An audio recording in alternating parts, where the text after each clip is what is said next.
em Lucas capítulo 3, nós vamos ler o verso 4 e 5, nós vamos falar sobre chover no deserto. Talvez você está passando por situação de deserto na sua vida. O deserto, ele vem por diversas formas na vida da pessoa. O deserto pode vir por desobediência, falta de vigilância. Até Jesus passou pelo deserto. O deserto é o lugar onde Deus fala conosco também. Então o deserto é um lugar onde coisas podem acontecer, coisas maravilhosas em nossas vidas, mas depende de como nós vamos nos comportar no meio do deserto. Gente, deserto é lugar de aridez. A Bíblia diz em Gênesis capítulo 3 que depois que o homem pecou, ele saiu do paraíso, do jardim do Éden, e foi colocado na terra. Aí a Bíblia diz que a terra começou a produzir espinhos, ou seja, o pecado fez com que o homem começasse a passar pelo deserto. Mas no meio do deserto nós podemos encontrar também um solo úmido, fértil e produtivo. Nós aprendemos que Deus ele pode transformar deserto em terra boa. Amém? Nós vamos aprender sobre isso nessa noite. Lucas 3, 4 e 5, todo mundo achou? Amém? Amém. Alguém precisa de misericórdia? Diz assim a palavra de Deus, conforme está escrito no livro das palavras do profeta Isaías: vós que clama no deserto, preparai o caminho do Senhor, endireitai as suas veredas, todo vale será aterrado, e nivelados todos os montes e outeiros, os caminhos tortuosos serão retificados, e os escabrosos aplanados, e toda a carne verá a salvação de Deus. Vamos orar. Pai, nós te agradecemos pela tua palavra. Senhor, que a tua palavra venha produzir em nós algo sobrenatural, como foi nos dias de João Batista, ó Pai. Nós oramos no teu precioso nome, Jesus. Amém. Meus queridos, esse texto, ele se refere a João Batista. Ele foi escolhido para preparar o caminho do Senhor, o caminho daquele que seria o Salvador do nosso Redentor Jesus Cristo. E João Batista, ele começa um ministério difícil, porque ele pregava arrependimento, ele pregava a salvação que vem do Senhor. Gente, pregar arrependimento não dá ibope não. Se a gente começar a pregar prosperidade, 7 pulidos para prosperar, mergulhando nas águas da prosperidade, o povo vem, o povo gosta dessas coisas. Agora, quando você começa a ser duro e falar, você tem que endireitar o seu caminho, largar o pecado, aí o ibope, a audiência, ela começa o quê? Ela começa a diminuir, porque as pessoas começam a falar, mas pastor, só cajado, você só está batendo. Mas gente, eu quero ver vocês todos no céu. Amém? Quero chegar no céu e encontrar vocês lá. Então não adianta nada eu falar sobre prosperidade terrena, que é passageiro, e nós nos esquecermos do principal, que é a salvação. A salvação é para a eternidade. Então nós temos que buscar isso. As consequências das bênçãos, elas virão sobre as nossas vidas. Domingo passado à noite, a pastora que estava aqui, ela falou sobre isso. Porque você busca a Deus, o que acontece? As bênçãos te acompanham, é algo natural. Isso acontece na vida do cristão. É igual a oferta, a irmã falou aqui, a Leia falou, eu ofertei e as vendas melhoraram. É uma consequência. Deus ele vai fazer-nos prosperar, ele vai endireitar os nossos caminhos. Oséias capítulo 14, versículo 9, a Bíblia diz assim: quem é sábio, que entenda estas coisas, quem é prudente, que a saiba, porque os caminhos do Senhor são retos, e os justos andarão neles, mas os transgressores neles cairão. Salmo 119, versículo 137 diz: justo és, Senhor, e reto os teus juízos. Meus queridos, se você quer sair dos caminhos tortuosos e escabrosos e caminhar seguro pelo caminho reto, sem vales, montes ou outeiros, nós temos que fazer o que João Batista diz aqui, né? Endireitar as nossas veredas, os nossos caminhos, todo vale será aterrado. Mas vamos começar por essa parte de Lucas 3,5. Todo vale será aterrado. Esse versículo, ele encerra o primeiro obstáculo, o vale. Quais são os vales que precisam ser aterrados? Eu estava pensando nesse texto. Meus queridos, muitas das vezes nós construímos vales. A pessoa casa, início do casamento é meu bem para lá, meu amor para cá, na época do namoro. Aí depois o marido ele começa e lança uma palavra, aquela palavra que ofende, você é gordoso. Aí acaba um buraco, um vale. Você não faz nada que presta, vai acabando o vale. Aí daqui a pouco o marido está no monte, a mulher está no outro monte, e um vale de todo o tamanho no meio dos dois. E conversa só aos gritos, né? Porque o vale está tão extenso que o marido tem que gritar de lá, e às vezes não grita palavras boas, né? Tem casa que parece um zoológico, sua vaca, seu cavalo, você pensa que você está na roça, é a fazenda. O marido chama a mulher de uns nomes, é fazenda, um está gritando para um lado, outro para o outro. Então o vale ele começa a ser construído pelas palavras que nós muitas das vezes semeamos. E o que acontece? Aí esse casal que está separado por um vale passa a orar a Deus buscando solução para os problemas. Meus queridos, a palavra de Deus adverte que, havendo discórdia entre marido e esposa, as orações são interrompidas e o deserto continuará deserto. Por isso é que tem muito casal que não vê a prosperidade, e tem casal que com pouco faz muito, e casal que com muito não consegue fazer nada. Eu, nesses anos de ministério, já convivi com pessoas de diversos tipos sociais. E, gente, eu já vi casal onde o marido ganha quase 20 mil, a mulher também quase 20 mil, um casal com 40 mil reais, e não tem nada, vive uma vida de desespero. E já vi casais onde a mulher ganha um salário, o marido um salário e vive bem. Você sabe por quê? O pouco com Deus é muito. Agora, o muito sem Deus é um vale. Duas montanhas e um vale não tem como Deus ouvir, porque o vale impede. Lá em 1 Pedro 3, versículo de 1 a 7, a palavra de Deus, ela começa a falar sobre isso, sobre esse deserto, né? E ele fala como nós podemos evitar a formação desse deserto, desse vale no casamento. O apóstolo Pedro diz assim: mulheres, sede vós igualmente submissa a vossos maridos, aos vossos próprios maridos.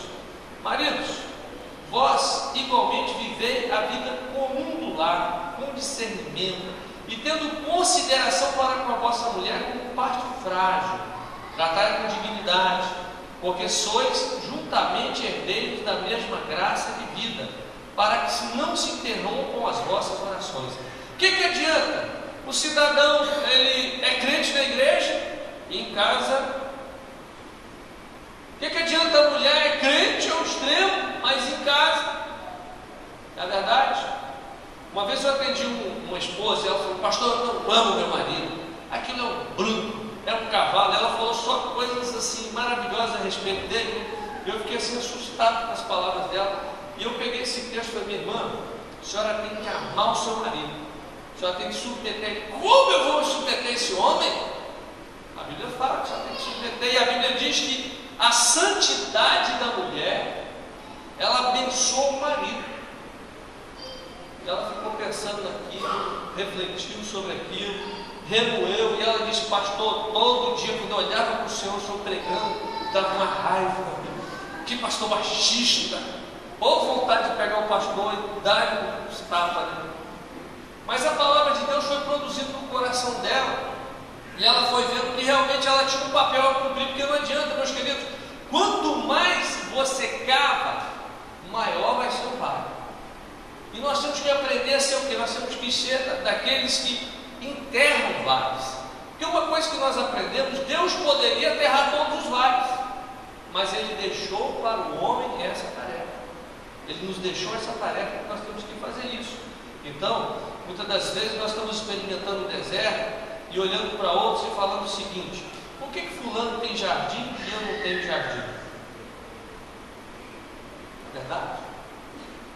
Mas essa mulher que eu dei esse conselho para ela, diz ela que a palavra de Deus, que eu dei uma receita para ela, eu escrevi 1 Pedro 3, a senhora vai ler esse capítulo, decora ele, seu casamento vai mudar. E diz ela que foi lendo aquilo e a palavra de Deus foi mudando o coração dela. E E ela começou, o marido vinha com 10 pedras e ela vinha com flores. Aí diz ela que as pedras foram diminuindo, né? Já era 9, mais flores. E foi indo. Aí diz ela que pronto, mudou. Se converteu, se tornou um homem de Deus, pediu perdão a ela. Isso é que eu acho interessante. Porque muitas das vezes nós queremos bater na mesma moeda, né? É aquela história, né? Bateu, levou. Muitos vales são produzidos por relacionamentos quebrados. Meus queridos, talvez alguém te feriu, e a ferida faz com que gere mais ferida. E muitas das vezes nós amaldiçoamos o nosso trabalho, amaldiçoamos a nossa igreja, amaldiçoamos o nosso cônjuge, amaldiçoamos a pessoa que está do nosso lado. A palavra de Deus em Provérbios 18, 21 diz assim: a morte e a vida estão no poder da língua. O que bem a utiliza come do seu fruto. Você é aquilo que você diz. Se você abençoa a sua casa, se você fala, minha casa é um lugar de bênção, as bênçãos vêm. Começa a vir. Meus filhos são bênção. Tem mãe que fala, meu filho é um terror. Não, meu filho é uma bênção. Eu já contei isso aqui, mas quando eu era pastor no interior, eu conduzo, nós éramos missionários, e tinha uma irmãzinha que sempre reclamava do filho. Porque meu filho é alcoólatra, meu filho bebe, meu filho fica na rua, meu filho. E ela só reclamava. E quando ela me via, ela já vinha para reclamar. Aí um dia eu estava, naquele dia abençoado, ela chegou e falou, pastor, por que? Eu falei, minha irmã, começa a abençoar ele. Chama ele de missionário, pastor, começa a falar isso, a senhora vai ver que vai mudar a vida desse menino. Ela olhou para mim, pensei, ela vai ficar brava comigo, mas ela olhou. Diz ela, ficou pensando naquilo. Aí o filho chegou bêbado em casa, ô meu pastor, meu missionário. Aí o menino, essa mãe que minha mãe está doida. O que está acontecendo com ela lá na igreja? O que o pastor está fazendo lá? Ela está doida. Ele chegava bêbado, calibrado, ela, ô missionário. Gente, Fernando se converteu. E a primeira coisa que ele fez quando se converteu foi interessante, que a gente estava no final de ano na igreja, estava fazendo um churrasco no clube. E ele chegou para mim e falou, pastor, eu quero entregar minha vida para Jesus. A gente orou ali. E ele falou, eu quero ser um pastor. O que eu faço para entrar no seminário? Aí a irmã Elisete falou assim, pastor, aquela palavra que o senhor deu, aquilo funciona mesmo, né?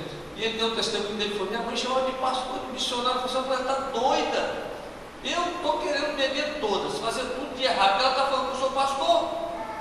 A palavra tem poder. Se você diz que o seu marido vai dar certo, vai dar certo.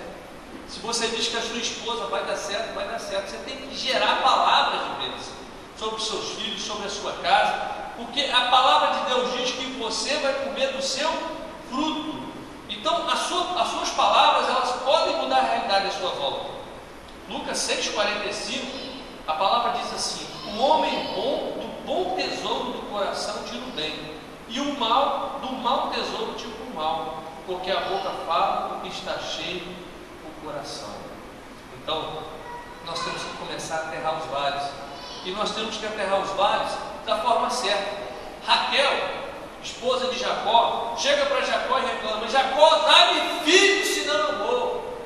Jacó virou para ela e falou: mas Raquel, você tem que falar com Deus, é Ele que cerrou o seu ventre, não foi eu não.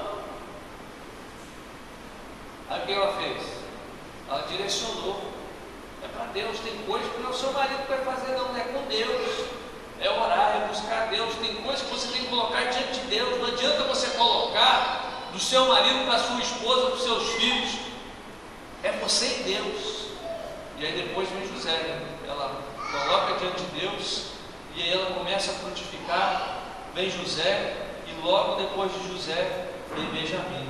Então, meus queridos, Deus é a nossa fonte, e em vez de reclamar com o seu marido, começa a colocar diante de Deus. Começa a orar: Senhor, esse marido que o Senhor me deu, isso não presta, mas o Senhor muda ele. O Senhor já mudou tanta coisa, o Senhor abriu o mar vermelho, o Senhor não pode mudar esse cidadão. O Senhor conhece o DNA dele, dá um ajuste nele.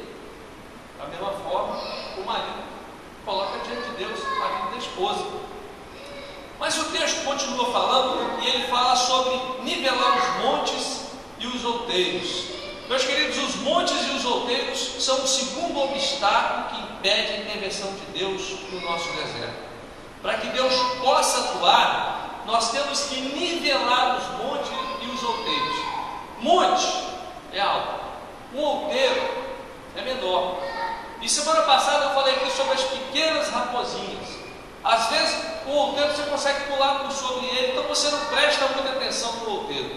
Nós só estamos preocupados com os montes. Mas o que tem feito muito crente cair e viver no deserto são os outeiros. É aquela página pornográfica da internet. Tem gente que pensa assim, pastor, não, eu olhei para uma mulher, até desejei, mas eu não traí a minha esposa. Mas a Bíblia diz que só de você pensar, você já fez.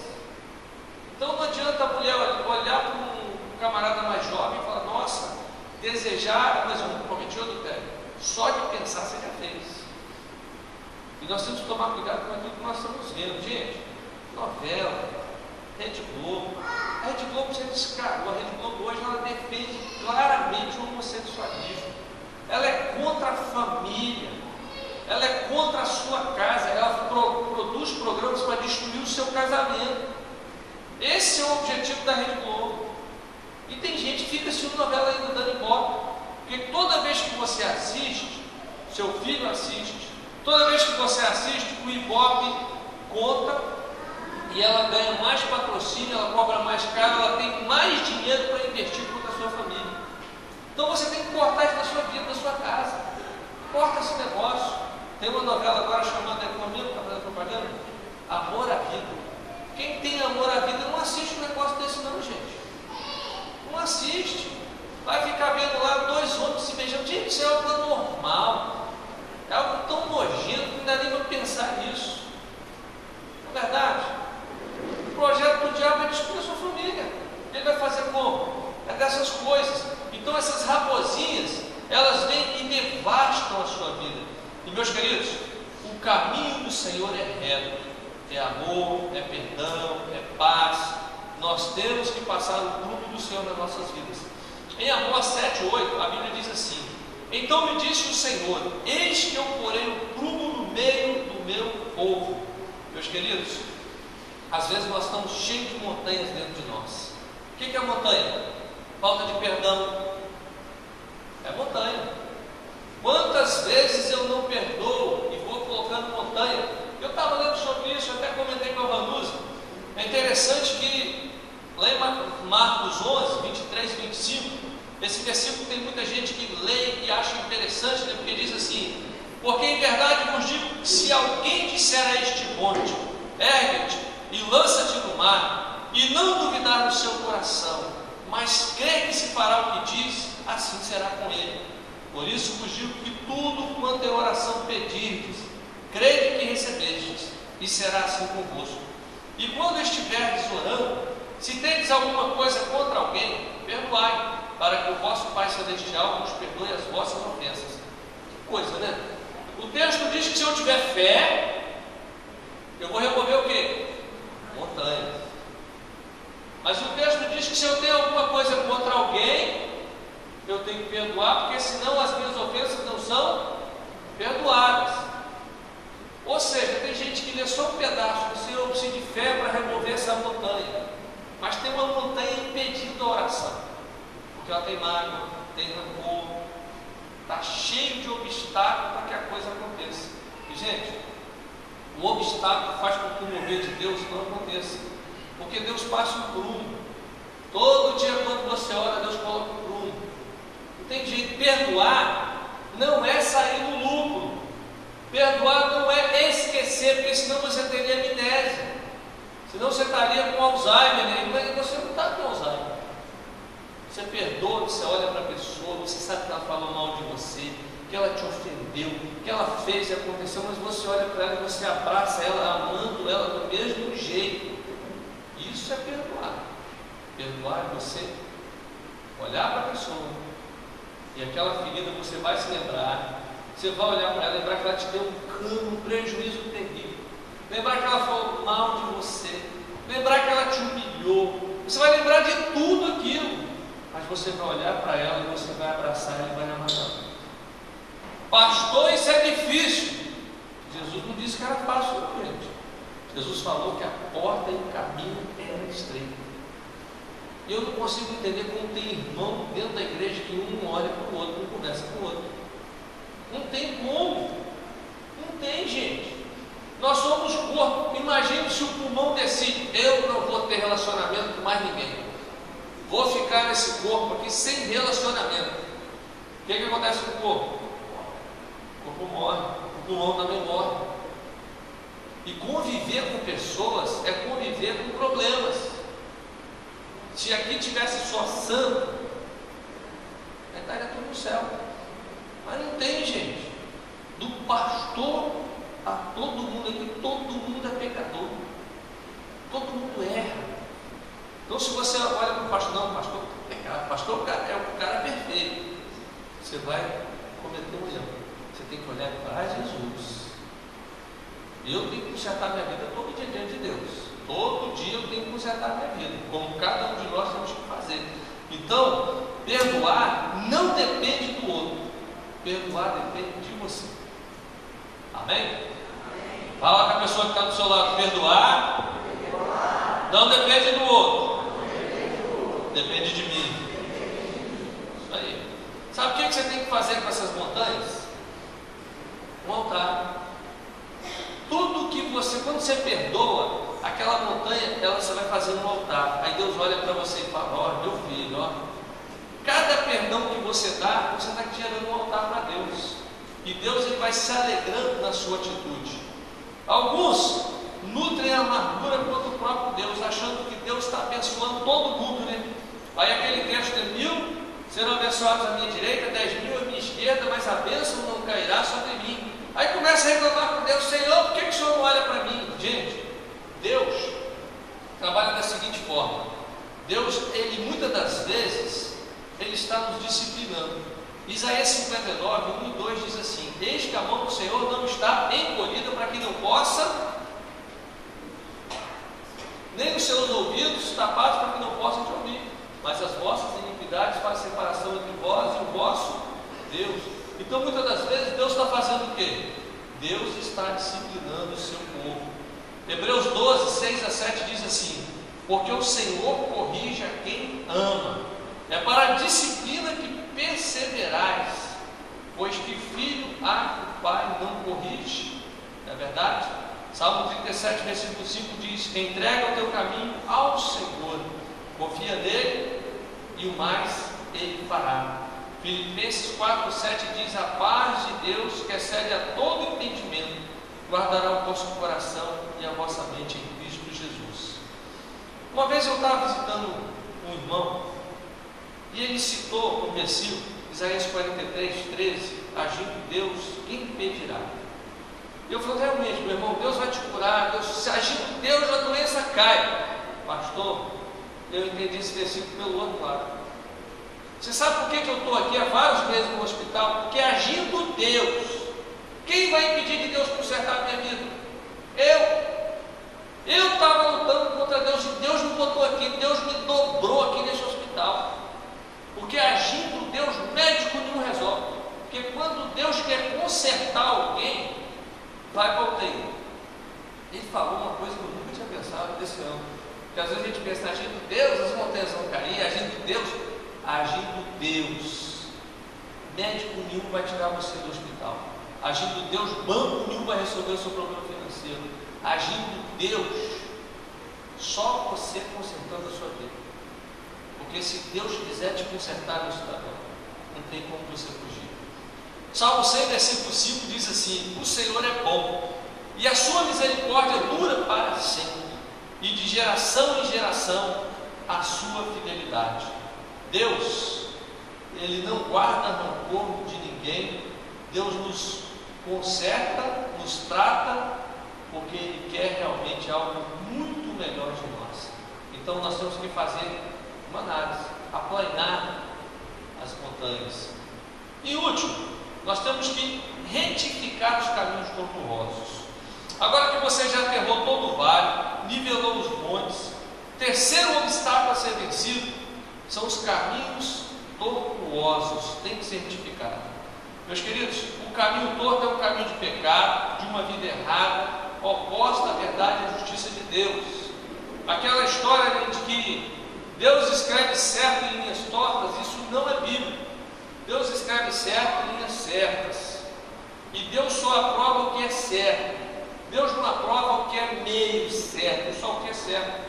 Essa semana eu tive um almoço e foi uma armação, né? Um determinado senador que se diz evangélico nos convidou para um almoço com o Silas Malafaia, e foi eu e mais 2 jovens da igreja, 2 futuros pastores, o Miquel e o pastor Juninho, e o cara não foi, o Silas não foi. Aí eu descobri que foi uma armação para a gente ir lá, né? Mas aí o que acontece? O que me deixou triste é na hora da apresentação, o cidadão chega, pega o microfone, o cidadão que é pastor, porque o senador e a esposa que é deputada, eles lutam pela família. Gente, deu vontade de vomitar o almoço que não tinha comida. Você imagina, o cara era casado com uma outra mulher e a mulher casada com outro cara. Os dois se elegeram, para senador e para deputado, largaram os respectivos marido e esposa e se casaram. E estão lutando pela família. Daqui a pouco, gente, a porta começa assim, daqui a pouco o homossexualismo, o casamento homossexual vai estar nas igrejas, porque a brecha vai entrando. Se um camarada que se diz pastor, que está cantando lá, uma mulher que se diz cantora, que está cantando no meio gospel, faz um negócio desse, e os crentes aplaudem e acham normal. Acha normal, não, isso é legal. Lógico que tem coisas que acontecem, tem casamentos que acabam, isso acontece. Agora, tem coisa que é muita falta de vergonha. E nós temos que tomar cuidado com isso, porque Deus é sério, as coisas de Deus são certas. Deus não trabalha da forma errada, Deus trabalha da forma certa. Entendeu, meus queridos? Então Deus, Ele quer o caminho certo. Muitos vão dizer: Senhor, Senhor, e não entrarão no reino dos céus. Uma coisa que me preocupa, quando nós olhamos para Sodoma e Gomorra, aquelas 2 cidades foram destruídas porque não havia 10 homens justos naquela cidade, gente. Eu fico pensando, Deus olha para a Vitória, Deus olha para o Espírito Santo, olha para o Brasil.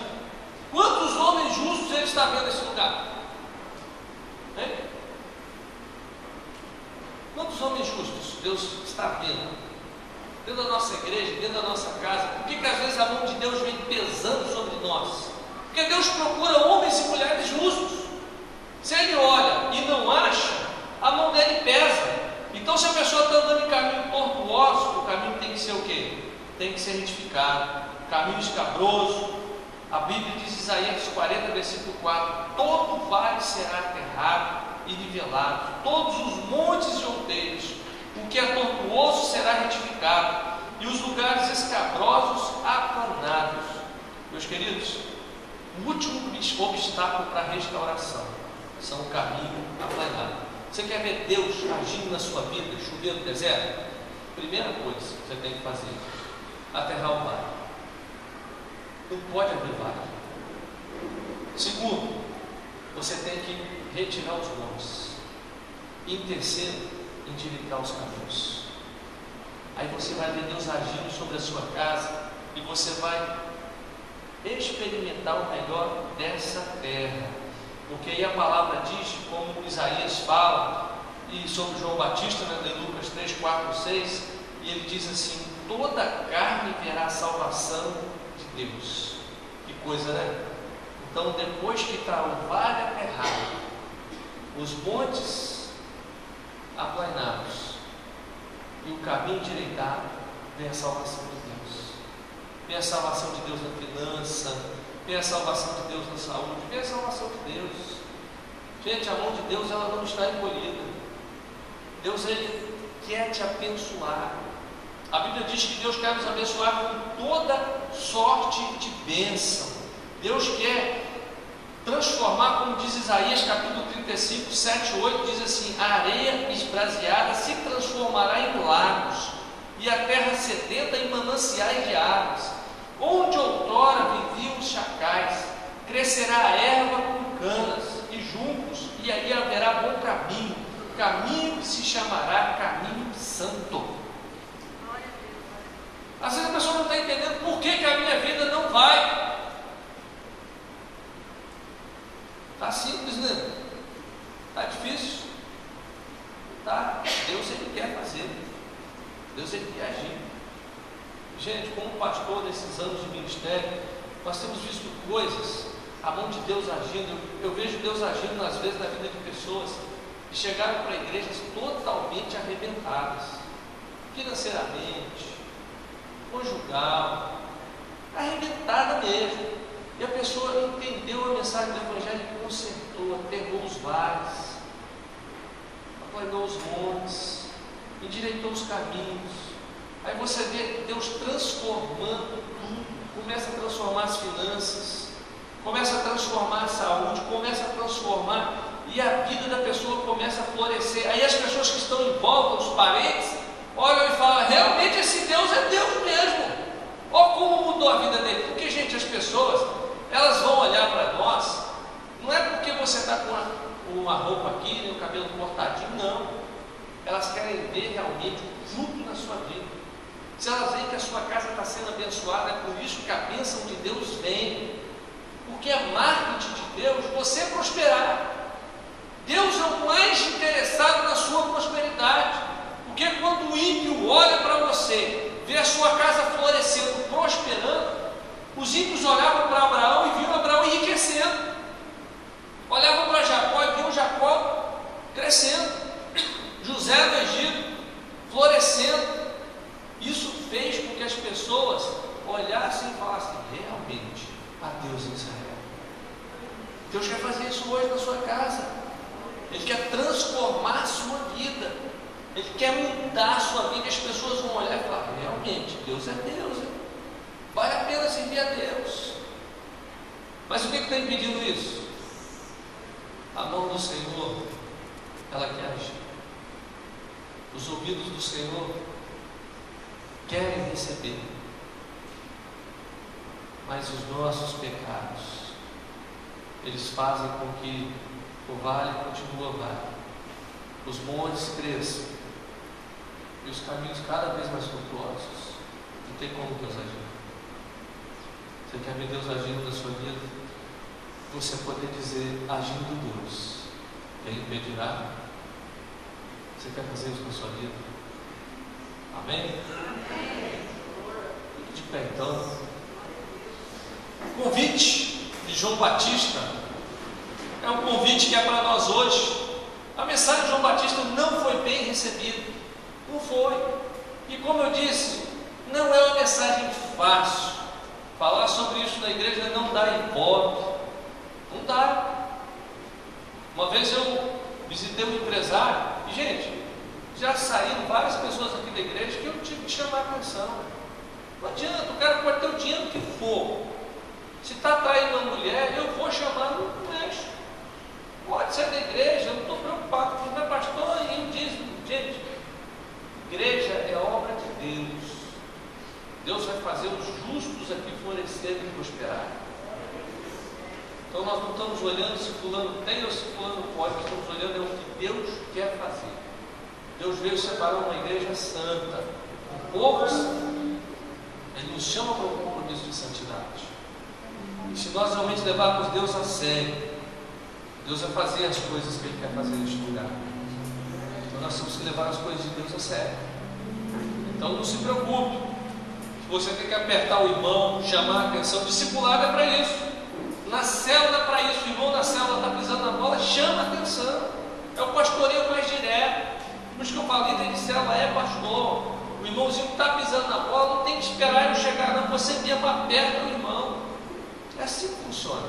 No discipulado, porque as pessoas que querem realmente consertar, elas vão te ouvir.